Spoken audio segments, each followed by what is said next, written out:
So the entire vocal stack of the chorus, which to me, in my head, sounds like the heavens opening up, is please, please, please, don't prove I'm right. It's literally 8 vocals, and 3 of them barely count. Please, please, please, don't prove I'm right.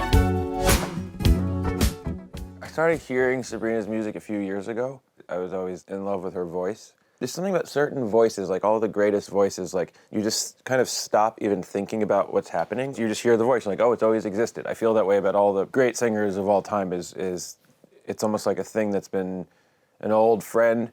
You don't sit back and dissect and be like, oh, how, and then all, but it's just there and brilliant. So I was aware of that voice. I heard it, and there's not a lot of those voices. So when you hear one, you never forget it. And now it's become, in the context of my life, like an iconic day in my life, because we sat there and we made Please, Please, Please, Lie to Girls and Slim Pickings all in that one day. Not finished, but the general feeling of those songs, and then all the writing and the general production done. And so we talked a lot about these references like ABBA and Jeff Lynne and ELO and the Beatles and Dolly, and how at any given moment it's utterly euphoric. You're like fucking roller skating with a disco ball, and then 5 seconds later you're weeping in bed, and then there's a joke. And it really is my favorite kind of music, which is music that is really embodying what the human mind is actually feeling. The songwriting process was so fun because her and Amy Allen have a thing that is so magic and locked in. I caught that really quickly, and from that day when we made Please, Please, Please to everything we've made since, it's been this 3 of us figuring something out, where are we going, and then as soon as we have that magic moment where we know what it is, then there's a split off point where they just kind of go like this, working out what they're working out, and I'm over here working out what I'm working out. So on a song like Please, Please, Please, I didn't touch a lyric. So there's this funny thing where they're working on lyrics and I'm running around the room just trying to find something special, which on Please, Please, Please, I think that moment was when I started doing like the bubbly, like Juno things.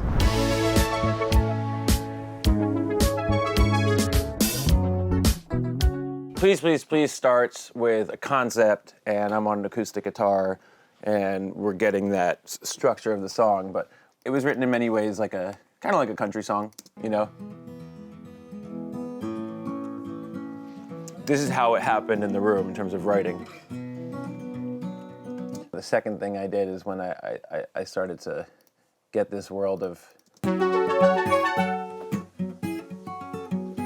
that reference point of ELO or ABBA. One of the great hallmarks of that is you have incredibly organic, I hear a person playing guitar, I hear a person playing drums, I hear a vocalist, and you hear a human being like struggling with a machine. I love that sound. I always want to play things in some way like it's the first time I've played them. And one thing that gives Please, Please, Please great character is this grand push and pull between things that are graded and on time and things that are like floating around. It makes you feel like a little bit drunk, a little bit dreamlike. That interplay between hearing a human being very humanly playing an acoustic guitar, a full take all the way through, and then hearing a human being express humanity through a synthesizer by not, feeding MIDI, not feeding click, I'm playing an ARP, and this is a hallmark of the whole song, right? So if I have a super, super tight Lindrum, so if this is like dead locked, then I start playing around with something that is not locked to tempo.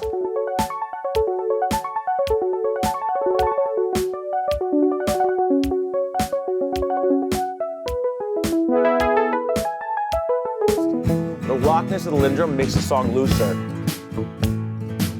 Because now I know where the beat is perfectly, so now I'm like, who are these people doing this? What you start to feel is these exciting moments that to me are very reminiscent of ELO or ABBA, where there wasn't the technology to make things too gridded, so people are expressing themselves on synthetic instruments, and it gave this song an incredible character. But that moment when I started doing those bubbly things, I remember Sabrina and Amy were just like, and I knew I was gonna go back and get meticulous with certain things, but I had the emotional center of the production.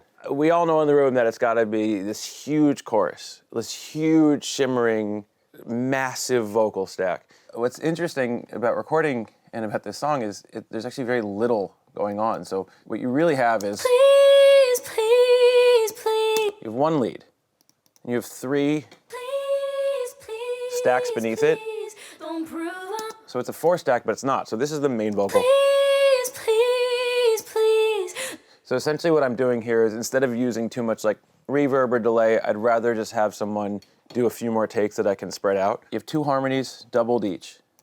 So the entire vocal stack of the chorus, which to me in my head sounds like the heavens opening up, is Please, please, please, don't prove I'm right. it's literally 8 vocals. And 3 of them barely count. And the only other thing I have going on is I have that stack running through a copycat and a space echo, which I'm manipulating in real time. Please, please, please, don't bring me to tears. So the EQ of this, the tune, the pitch, it's all getting fucked with. If I got a super locked Lin drum and then I'm doing acoustics and bass and synths like floating all around it, then okay, I got Sabrina's like pitch perfect, one of a kind, amazing vocal. Let me also run that vocal through a copycat and mess with the pitch. So it's like playing with it, going in and out of perfect pitch on the effects. To my ear, it further proves how brilliant her vocal is. 5 vocals and then 1 through a copycat and 1 through a space echo sounding like this. Please, please, please, don't prove I'm right. It's, you know, what in my head I thought would be 20, 30, 40 tracks of vocals. You start to realize, no, that's it, because the impression of it being massive versus filling the sonic space to the absolute rim, you know, if we're leaving all this space, right, then I like the idea that at one point we can completely go there. So it's only on the very last line do you get, you know, this like 15 stacks of vocals. Please, please, please. And at that point, it's like, I feel like we've earned the right to blow it out. For as massive as it feels and sounds, I think the reason why it sounds that big is because we left a lot of space for the listener. You know, the heart and soul of the song is this gridded drum and acoustic with her voice, the played bass, all these sort of drunk things going on. Please, please, please, don't prove I'm right. You know, there's little moments I added, just a sub, just sub and a hydro note. Sometimes you do something and you spend a ton of time and an amazing amount of effort, and it really is not meant to be anything but a passing moment in the song. Perfect example of this. I recorded Evan Smith from Bleachers on flute, Bobby Hawk on violin doing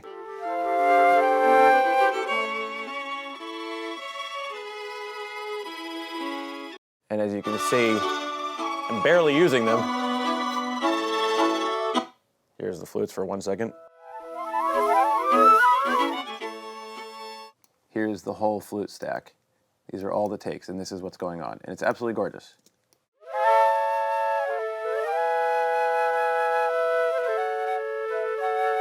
I didn't use any of that, which is a real, it's tough when you hear something that beautiful, but the song didn't need it. What the song needed, and you can see my automation here, the only time I use the flute is right here, going into chorus 2.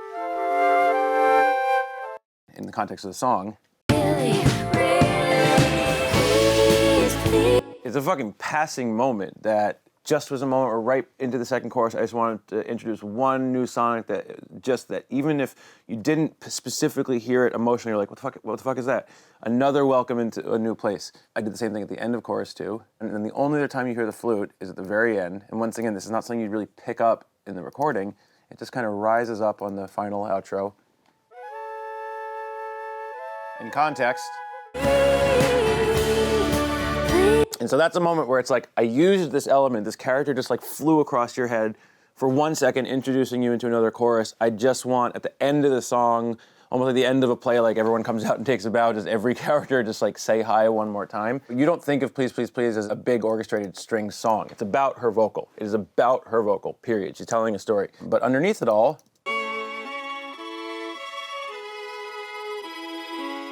these are really ornate moments in verse 2, which is not something, obviously your mind goes to the key change, but the first entrance of the strings, these, I call them Sgt. Pepper chugs just because the way they scratch. In context of the song, Have a fun idea, babe. Maybe just stay inside. what you really feel in the song is the sputtering 16th note of the beat pickup. Most important is her voice, her lyric, and the key change. Have a fun idea, babe. Maybe just stay inside. But these little elements that just start to creep in, they do a thing to me that is really powerful, which is they create a space that honors how brilliant the listener is, right? You take them out, the song works, the song's great, but why not spend, 15 hours recording, orchestrating the best string, orchestration and flute parts, only to have this like absolute magic just come and go for 1 second. It's almost like a vote of confidence in your listener and yourself. And that theory extends, so these are things that are just moments that I liked when I was so there's a flute, here's a, whatever the fuck that is. There's this. Like waterfalls of tubular bells. There's an interestingly random percussion moment. It's not the theme of my song. I don't want to have a song that just like changes sounds every second, but if you have these tight parameters, I like to get on things and literally just search around. And these takes are hilarious. You know what I mean? Like 15 out of 16 things are like, the fucking Seinfeld bass sound. Like they're just like so not right. But then you grab one moment and it just rips people back into the song, reminds you that we can do anything can happen, and then it is a journey. And then if you choose to peel back and dive into the production, it's like a whole incredible world. I really invest in those things emotionally and spend a lot of time on moments that someone else might say, it's passing.